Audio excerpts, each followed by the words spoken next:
oma debüüti Eesti-Läti korvpalliliigas on tegemas 26-aastane Tartust pärit tagamees Carlos Jürgens.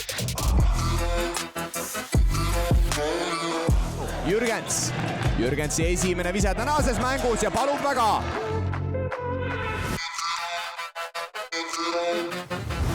Ja post leiab hetkel suurepäraselt debüüti tegeva Carlos Jürgensi.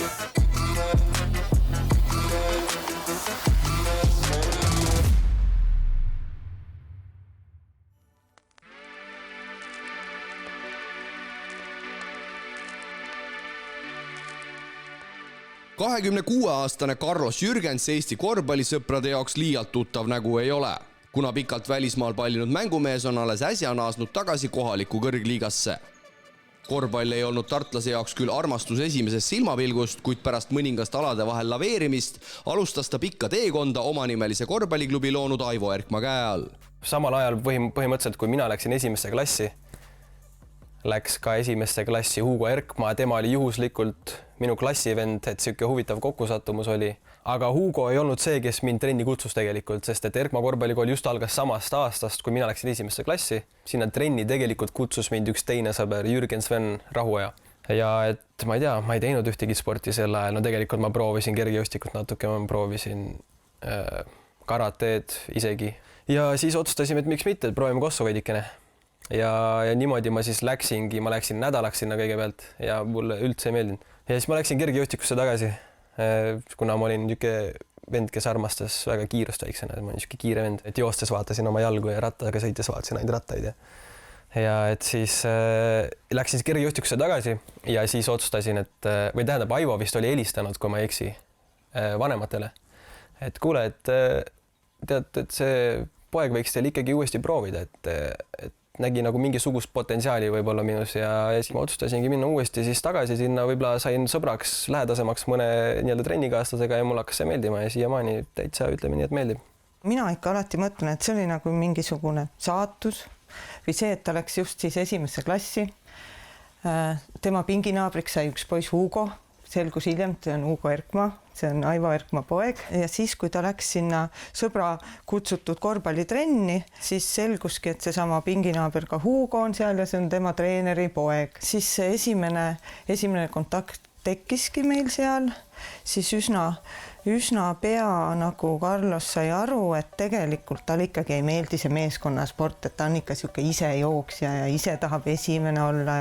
Aga siis Aivo ikka helistas meile ja kuidagi siis läks tagasi korvpalli juurde. Karismaatiline Tartu korvpallitreener Aivo Erkma on üles kasvatanud plejaadi häid Eesti korvpallureid. Meetodid olid toona küll veidi konkreetsemad, kuid seeläbi said poisikestest kiirelt mehepojad. Ma arvan, et Aivolt olen mina väga palju tegelikult õppinud ja kaasa saanud, vaadates tagasi neid aastaid, et me olime ikka noored lapsed, kui Aivo meid üles kasvatas treenerina ja ega tema seal ei saatnud sind läbi lillede, ta ütles sulle otse nii, kuidas on ja tema õpetas meid vanakooli viisi ja ma arvan, et see oligi see, mis kasvatas meid kiiresti. Me saime lihtsad elementaarsed asjad selgeks ja tänu sellele me hakkasime ka noores eas võib-olla tulemusi saavutama. Et mina arvan, et tegelikult see ongi väga tähtis, kuidas sa üldse kujundad selle teekonna võib-olla mängijana või kui sa hakkad unistama, kui sulle tekivad kõik need mõtted, kelleks sa saada tahad, et ma arvan, et see, kuidas sa käima tõmbad esimestel aastatel, mängib väga suurt rolli selles ja eks see, kuidas Aivo meid treenis, ei olnud muidugi siuke nagu ma ütlesin enne, et läbi lillede, et kõik oli nagu pull ja fa, vaid pigem oligi siuke reaalne korvpallitrenn, milles sa oled nõrk, milles sa oled tugev, milles me peame paremaks saama, et ei ole mingit ilulilutamist seal põhimõtteliselt, et ma arvan, et see, mis me esimestel aastatel saime, see pani nagu suure märgi maha võib-olla nii minulgi kui professionaalne mängija nüüd. Et ma siiamaani, ma arvan, need, mis ma omandasin seal esimestel aastatel, need mängivad kindlasti suurt tähtsust praegu, kes ma olen. Carlos sattus minu käe alla päris alguses, kui me oma korvpallikooliga alustasime ja Carlos oli mu poja klassivend, nii et teda ei olnud nagu keeruline leida. Mingi hetk tekkis tal vist, mäletagi nädal või 2, kadus ta ära ja siis, kui ma suhtlesin vanematega uuesti, siis oli ta olemas ja nii ta jäi. Carlos oli väga sportlik poiss, kellel olid algusest peale kiired jalad. Korvpallis on see oluline. See on alati, kui lapsi valime, siis on alati oluline. Jalgade töö on üks nii-öelda võtmeteema korvpallis. Ja selles grupis, kus Carlos treenis, oli meil tagaliin väga tugev, kus oli Tom Kaldre, Ugo Erkma, Sander Sõrmus, lisaks Kaspar Treier, Arnold Mitt, hiljem Jaanis Sirkel. Nii et konkurents oli tugev ja see viis kindlasti edasi. Küll aga 8.-9. klassis me viisime juba oma esimesed mängijad nii-öelda välisklubidesse. Me üritasime seda ka Carlose puhul teha ja tema kahjuks rääkis see, et ta oli hilis arenguga. Ta arenes füüsiliselt hiljem välja kui teised poisid, nii et ta ei mahtunud Itaalia staatuse alla ja seetõttu jäi tal sealt leping saamata. Aga jätkuvalt siis liikus ta Audentesesse ja siinkohal on hea öelda, et treenerid peaks mõtlema nagu selle peale, et oma mängeid tuleb aidata edasi. Väga paljudel on tegelikult häid poisse, kes jäävadki headeks poisteks ja kuhugi ei jõua, sest treenerid ei raatsi neid või ei oska neid edasi lükata. Reaalsus oli see, et mul ei olnud Eestist välja midagi, mul ei olnud mingit võimalust kuhugile minna. Siis otsustasin, kas ma jään Tartusse ja vaatangi, et kas lähen siis kuhugile nii-öelda Tartu nii-öelda kõrgliiga meeskonda või kuhugile mujale ja lähen siia kuhugile nii-öelda gümnaasiumisse või siis otsustan täielikult korvpalli kasuks ja lähen Tallinnasse Audentesesse ja tol hetkel ma ikkagi sisetunne või miski ütles, et ma ikkagi lähen kodust minema, läksin 16-aastasena siis Tallinnasse ühikesse elama ja hakkasin ka siis 16-aastaselt meistriliigat mängima Audentesega, et otsustasin täielikult korvpalli kasuks ja ma siis tagasi vaadates kindlasti ma olen väga tänulik, et ma seda tegin, et see valmistas mind ette nagu väga paljuks. Kõige raskem või kõige sellisem hetk oli siis, kui Carlos lõpetas siin põhikooli ja siis tuli teha otsus, et ta sai ka siin Tartus gümnaasiumisse sisse ja ka Audentesesse Tallinnasse. Et mis siis edasi, et ma ise nagu nägin, et Carlos võib-olla, ta ei olnud päris kindel selles Tallinna otsuses, et ta tahtis kindlasti korvpalliga jätkata, aga kas see nüüd oli see Audentes, aga ta ütles, et jaa, ei, ta läheb, ta valib tolle kooli. Et ta ütles Tartus siin gümnaasiumile ära, et ei, ta ei tule siia. Et võib-olla siis oli see koht natukene, kus ikkagi me ka suunasime, et kui sa ikka tahad korvpalliga jätkata, et siis see oleks õige Tallinnasse minna. Sina olid üks nendest õnnelikest, kel oli võimalus akadeemiaga mängida kõrgliigas, nagu sa ka mainisid. Ja sa mainisid ka seda, et see valmistas sind ilmselt Ameerikasse minekuks päris hästi ette. Jah, ei kindlasti, see oli selline nagu vahepeatus, ütleme nii, et päris kodust minna siis Ameerikasse niimoodi, et sa oled, ma ei tea, 10 kuud aastas oled eemal ja 2 kuud oled kodus, et päris kodust niimoodi nagu sellisesse transitionisse minna on, ütleme nii, et keeruline võib-olla. Raske, see on nagu väga suur muutus, aga ütleme see vahepeatust, ma läksin Tallinnasse, ma olin seal iga nädal, ma ei tea, 5-6 päeva nädalas, elasin üksinda seal ühikes, mis iganes, et see ikkagi valmistas ette mind nii-öelda nagu individuaalselt selliseks eluks. Carlose senise karjääri üks muutvamaid momente oli gümnaasiumiperioodil Ameerikas käik, mis tõi talle ka lepingu üliõpilasliiga 1. divisjoni meeskonnaga. Paraku tõi profisport toona ellu ka esimese korraliku proovikivi, kui seljatada tuli tõsine vigastus. 11. klass Audenteses. Et ma siis tegin 11. ära, lõpetasime selle aastaga ja siis oli suvi, kus ma läksin Ameerikasse laagrisse. Ja siis see oli küll kallis, kuid me lõpuks otsustasime, me leidsime põhimõtteliselt kokkuleppe nende nii-öelda korraldajatega, et nad väga tahtsid mind, et siis leidsime sellise ühise nagu diili põhimõtteliselt ja ma otsustasingi, et okei, aga võib-olla see ongi see, mis viib minu korvpallikarjääri edasi järgmise levelile, et võtsime nagu sellise investeeringu ette. Ja ma käisin ära seal laagris ja siis ma seal kohtusingi Oral Robertsi ühte treeneri, kes käiski seal vaatamas talente. Sama õhtu, kui ta käis vaatamas, meil oli üks nii-öelda showcase, on selle nimi, ehk siis üks nagu mängupäev, kus käivadki vaatamas siin nii-öelda need agendid või treenerid, kes nii-öelda otsivad mängijaid. Ja siis Sam juhuslikult kirjutaski mulle, ta tundis väga huvi mu vastu, ta oli ainuke minu Division 1 siis nii-öelda huviline. Ja peale seda me ka siis samal õhtul me sõlmisime ka siis selle nii-öelda lepingu, stipendiumi põhimõtteliselt scholarshipi. Ma olin nagu motivatsioon ja kõik tuhin oli nagu jõhker ja siis peale seda mul tuli hooaja esimene mäng see oli mul Audentese 12. klassi hooaeg algas just ja ma polnud kunagi rohkem motiveeritud, sest ma just sõlmisin lepingu omal USA-sse Division 1, see on nagu alati unistus olnud. Ehk siis ma alustasin Audentese viimast aastat nagu super suvelt, kus ma tegin suvi läbi trenni ja esimene mäng meil oli Eibel kuskil Riias.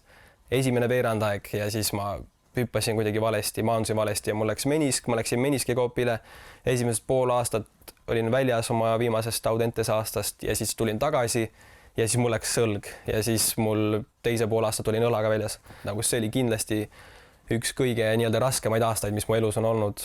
Et nagu kui sul nagu motivatsioon ja tahe ja kõik on nagu nii kõrge, et nagu sa ise ka ei saa aru, et see nagu tirib sind lihtsalt edasi. Ja siis see kõik nii-öelda vigastustega järjest võetakse sult käest ära, et nagu see oli nagu päris siuke must aukus, üks raskemaid hetki võib-olla korvpallimängijana, kus ma olen olnud. Muidugi on raske, eks tuleb neid raskusi ju igas valdkonnas ette, et aga see oli tema teekond ja pigem olimegi selle õnnelikud ja mõtlesime mitte see, et oi küll, mis seal nüüd raskused ootavad ees, vaid ikka see, et pigem, et kui lahe, äge see on ja mis võimalused see annab. Kuna me olime seal käinud eelnevalt, siis Ameerikas, Carlos ka oli, siis see tundus juba, see kuidagi see teekond oli teada, meil nagu kuskilt poolt sisimas me teadsime, et Carlos läheb Ameerikasse, see oli alati tema unistus. Ma läksin, see oli ikkagi usklik kool, inimesed nii-öelda, see on üles ehitatud ja põhinevad ikkagi usul, ristiusul vist ja inimesed on väga armastavad, heatahtlikud ja nemad nii-öelda ainult tahtsid minust parimat välja tuua, et ei olnud mingi siukest asja, nad võtavad mind ja kui neile midagi ei meeldi, siis et nüüd on kõik, et nad saadame su minema, et nemad teavad, et nad tegid otsuse, mis neile meeldis ja nemad usuvad meisse, näiteks minusse kui mängijasse ja nemad usuvad, et mina tahan paremaks saada ja sellest piisab meile. Just a moment. Jürgens into the front court, 17:45 to play first half. To his right on the dribble. Spins at the block. He's double teamed. Doesn't matter. Splits the defense and finishes on the right side. Yeah, he saw the miss. Ameerikasse minnes liitus Jürgens Oral Robertsi nimelise ülikooliga, kus ühtekokku veetis ta 5 vägagi edukat aastat. I think Carlos really grew spiritually here at ORU. He grew emotionally, academically, physically, and that's kind of what we expect from all of our players. He's kind of Carlos is a prototypical person that we want here at ORU, where he can come in down here and his development takes him to new levels. And I think that is really a testament to how he adapts.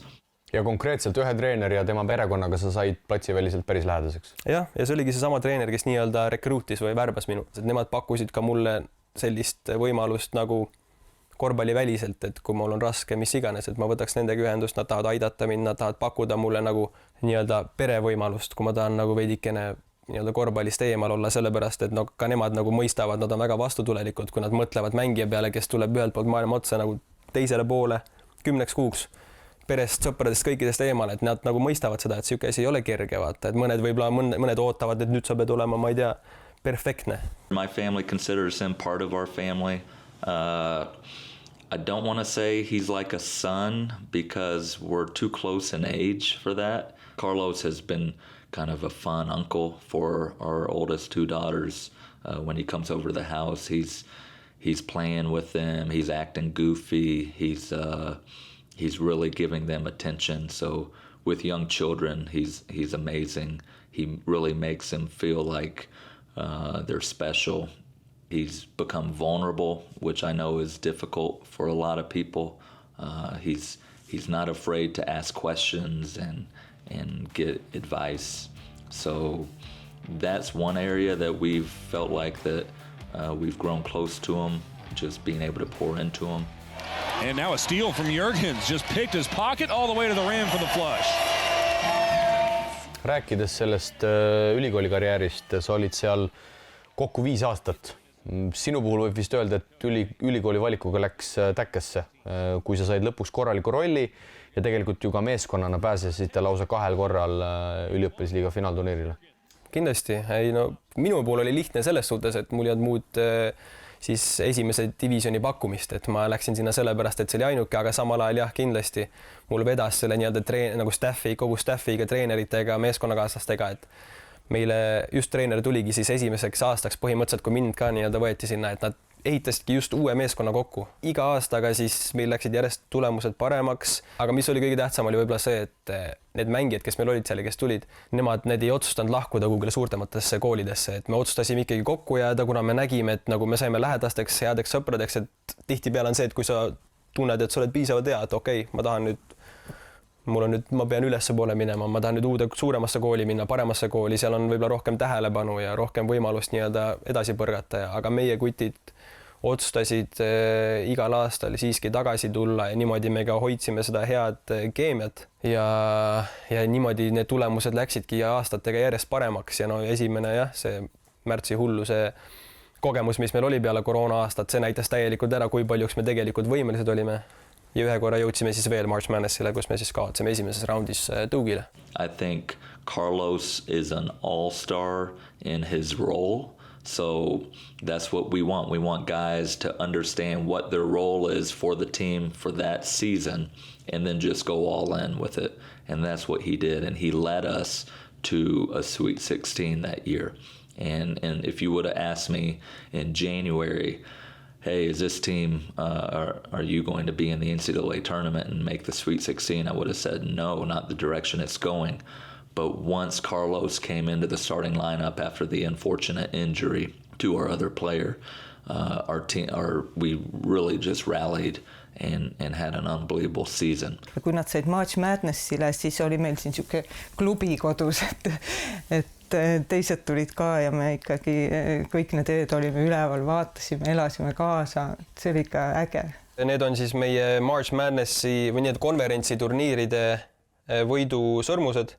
Kui sa võidad Ameerikas konverentsi ja pääsed siis March Madnessile hooaja lõpus, siis nii-öelda iga mängija saab siis oma ise nagu isiklikult tehtud nii-öelda customized sõrmuse, mis siis sümboliseerib seda nii-öelda võiduhooaega. Ja kuna 2 korral me seda tegime, siis 2 korral me need ka saime, et need on päris siuksed rasked kopsakad, siuksed. Sa tead, et need on täis seda verd, higi ja pisaraid, mis sa oled seal aasta aega teinud ja rüganud, aga sa tunned seda lihtsalt nendes ja need on kindlasti 2 väga-väga väärtuslikku asja, mis korvpall on minu ellu toonud.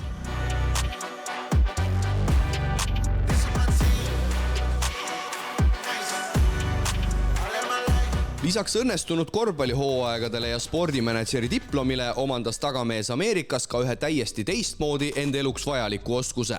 Koroona ajal siis juuksurid olid kõik kinni, ma olin Ameerikas põhimõtteliselt ka kinni seal ja mul olid paar lähedast sõpra seal, kes ütlesid, et okei, nagu mul soeng läheb nagu liiga käest ära, mitte mul, vaid mu sõpradel ja nad ütlesid, et palun tee midagi, nagu sul on masin olemas, mingi suvaline masin, mis mul oli seal.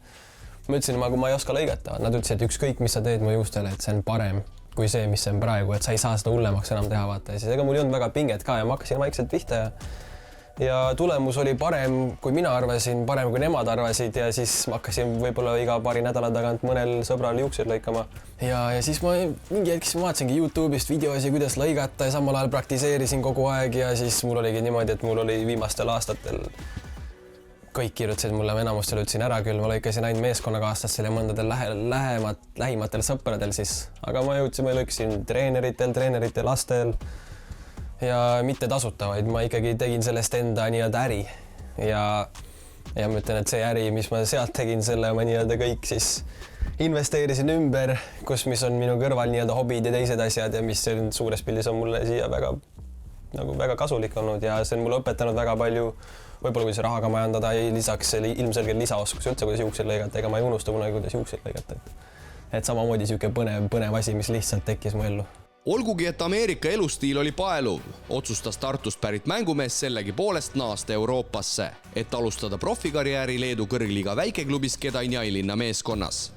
Ma ikkagi umbes teadsin, mis mind ees ootab, et väiksed pinkidega riietusruumid ja omad joogipudelid, et ma olen ikkagi kursis sellega, et Ameerikas ilmselgelt kõik teine, et ma ei kujuta ette, mis nagu ameeriklastel, kes tulevad sealt kuhugile, siis mul on selliste vendade vastu väga palju austust, sellepärast, et ma ise ei kujutaks näiteks ette, kuidas oleks niimoodi, et sa oled terve elu olnud Ameerikas, sa oled näiteks Division 1 mingi korralikus ülikoolis, see on põhimõtteliselt NBA elustiilis ja sul on ette taha kõik tehtud, see on niisugused summad, sul on kõik asjad olemas, mida sul on vaja mängijana ja siis sa pead tulema nagu kuhugile mis iganes liigasse. Minu jaoks see võib ikka tõesti raske olla. Üks asi on jah, füüsiliselt, sa tuled siia mängima, teine asi on vaimselt, ma arvan, see vaimne pool mängib nii suurt rolli lihtsalt ja kui sa murrad läbi sellest puhtalt, et sa armastad seda mängu nii palju, et sul on suva, kus sa oled ja sa ehitad, sa oled kannatlik ja sa suudad selle ehitada iga aastaga ülesse. Ma arvan, sa oled ikka vaimselt, sa oled ikka tõsiselt tugev inimene ja see valmistab sind ette, mitte ainult korvpalliks, vaid üldse koguks eluks. Aga no ütleme nii, et eks see kohanemine kindlasti võttis veits aega, aga ega see ei olnud nüüd väga nii-öelda drastiline, et mis pigem oli nagu raskem, oli lihtsalt see liiga, see tempo, see korvpall, millega ma pidin harjuma. Et see Leedu korvpall on siuke, et atleete on seal minimaalselt, aga siukseid kogemuse pealt mängivaid vanemaid mehe kehasi on hästi palju, kes ei ole sinust kiiremad, kes, ma ei tea, ei hüppa sinust kõrgemale, kes on puhtalt kogemuse pealt, nad jätad käe kuhugile ripakile või lähed valelt poolt katet ja nad oskavad perfektselt seda ära kasutada lihtsalt. Et ma ütleks et see Leedu liiga on siuke päris siuke ajudega mängimise liiga. Meil oli seal samamoodi üks tabeli viimaseid meeskondi, et mängisime Eurocupi ja Euroliiga meeskondade vastu ja me saime ikka korraliku kooli sealt kätte ja vahepeal mõtledki, et viimati sain sellise sauna, mängisime Wolvesi vastu seal hooaja eelsel, mõtlesin vaina. Näitame nüüd ära selle Eurocupi meeskonnale, et me oleme nagu real deal see hooaeg, vaata. Saime Poola ja 50-ga kotti. Siukest pulli pole juhtunud meil mingi miniliigas saadik või siis kui mängisime mingi 2-3 aastat vanemate tüüpidega minikorvide all, vaata. Et siis ma mõtlesingi, et kuule, ma ei tea, kuidagi ma ei teagi, mida mõelda, et see Leedu korvpall on nii päris jõhker.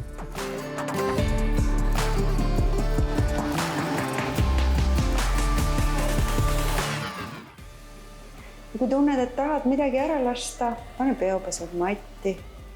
Kui tunned, et oled juba valmis sellist joogat endale vastu võtma, keerab peopesed üles poole ja hakka seda uut endasse salvestama.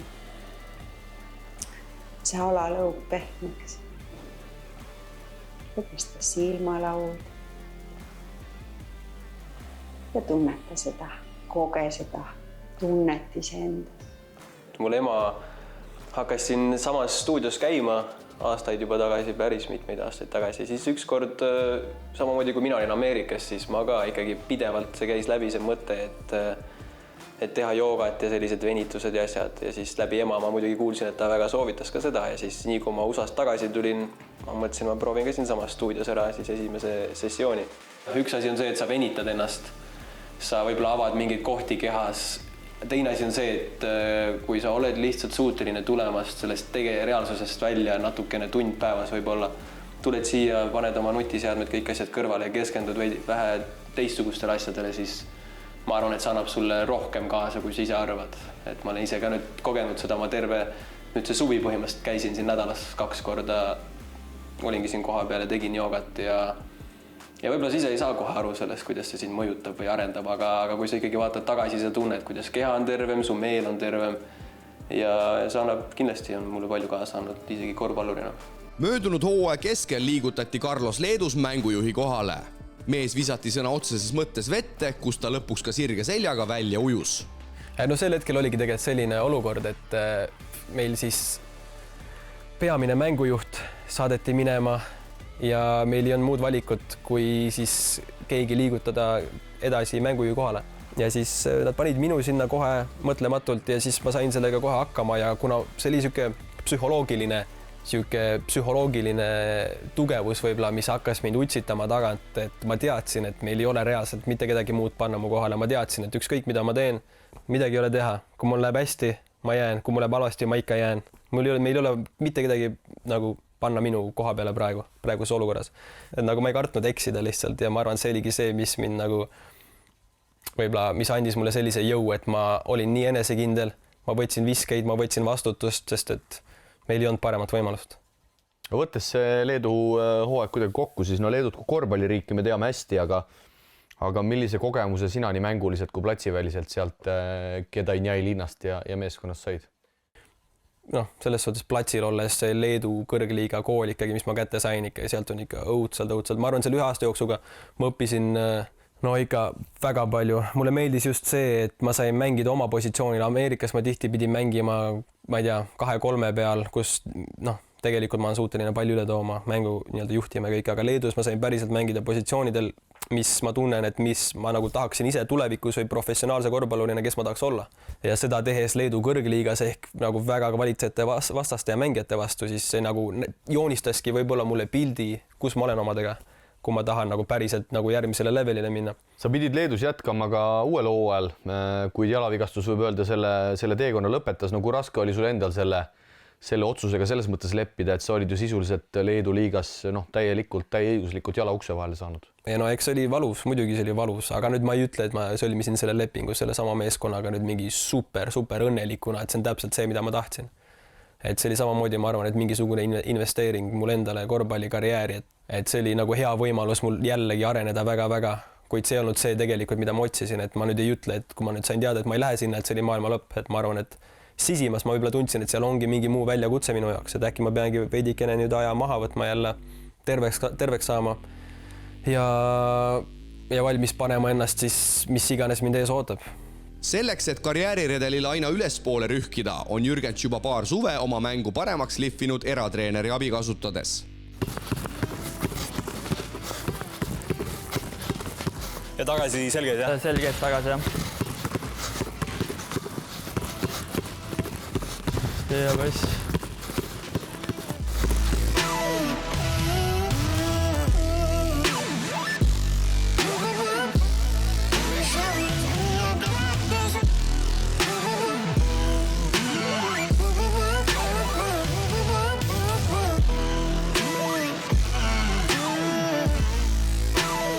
Kaudselt teadsime üksteist ammu juba, mõlemad kasvasime üles mängides Kossu. Aga millal me tegelikult üldse lähedaks saime, oli pigem siis, kui Kevin kirjutas mulle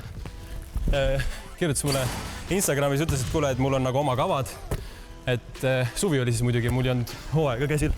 Kirjutas mulle, et kuule, kas sa tahaksid proovida minu kavasid nagu saalis teha, et tal on palju erinevaid tehnilisi siis nii-öelda trenne tagamängijatele, kuna ta ise ka tagamängija. Siis ütles, ta tahaks proovida kellegi peal ja et kui mul oleks vaba aega, siis miks mitte koos teha.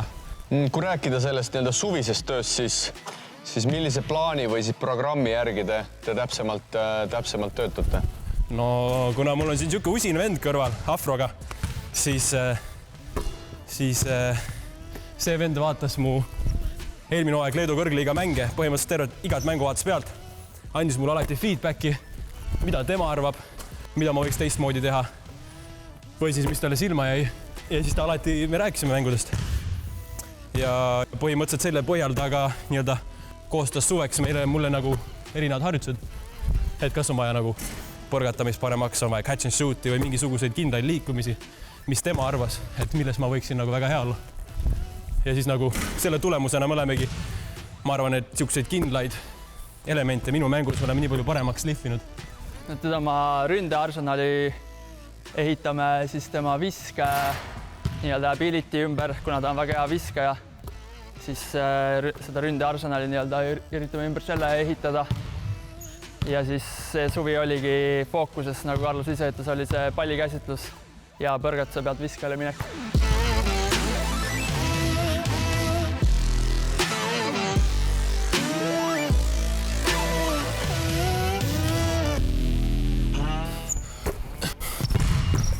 Ja ajastus 3. Panen ühe veel siia poole. 4. Mis need peamised eelised on eratreeneriga treenides sinu hinnangul, et sa oled ju varem teinud ka nii-öelda üksi seda tööd? Kindlasti on see, et sa saad ehitada tegelikult nagu personaalse nii-öelda isikliku suhte inimesega või treeneriga, et sul ei ole mingi palju tüüpe siin koos, kes kõik tahavad paremaks saada, vaid sa saad rääkida treeneriga, mida sa tahad konkreetselt, mis nii-öelda elemente, millest sa tahad paremaks saada, mis on sinu nägemus, kas me saame nii-öelda ühisele maapinnale, kas me saame töötada selle kõige kallal.